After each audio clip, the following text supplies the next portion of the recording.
Africa Race, c'est un rallye raid dans le plus pur esprit des rallye raids, avec un retour à ce qui a fait justement toute la légende de ce genre d'aventure, où c'est une course sportive, mais c'est surtout et avant tout une aventure humaine.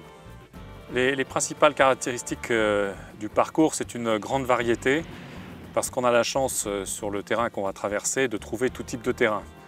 Des endroits très sauvages, très difficiles d'accès, des dunes, des cailloux, et avec les trois pays entre le Maroc, la Mauritanie et le Sénégal, des types de terrains très différents, avec à chaque fois des paysages sublimes et surtout une variété de pistes. Il y en aura vraiment pour tous les goûts.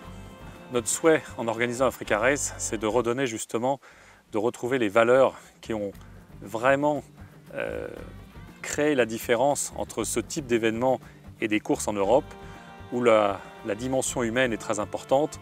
Il ne suffit pas d'avoir bien sûr un véhicule, soit une moto, une voiture, mais aussi les moments qu'on vit, parce qu'on se retrouve dans des situations où on est livré à soi-même et il faut prendre des décisions.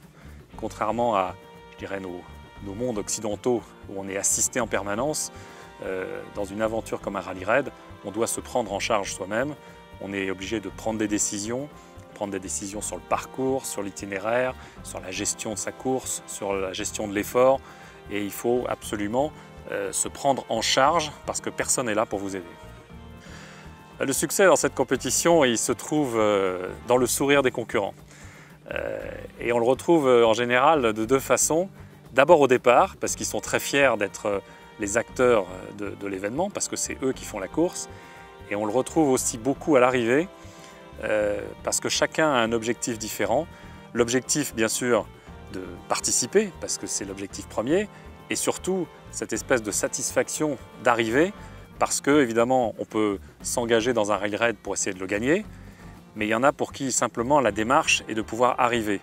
Et en fait, chacun fixe une limite par rapport à ses moyens, par rapport à ses ambitions, et je dirais que le succès, il est dans le sourire des gens à l'arrivée.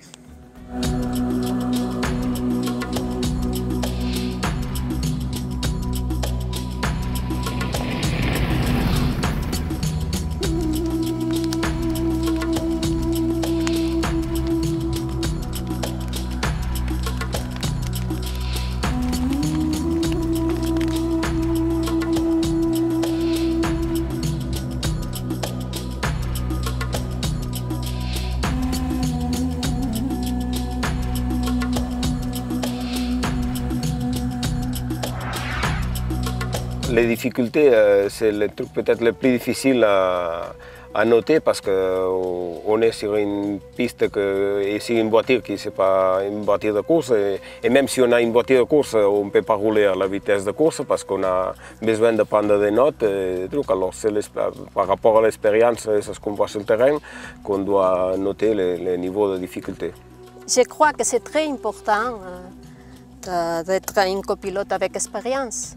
Parce que sinon, si j'ai jamais fait une course, je ne savais pas comment noter la trace. Savoir comment c'est le fonctionnement, c'est très important l'expérience. Oui, c'est très important qu'il soit un pilote, qu'il soit quelqu'un qui a une expérience, qui a roulé vite entre les premiers pour être plus facile d'avoir un rapport qui soit le plus fiable possible.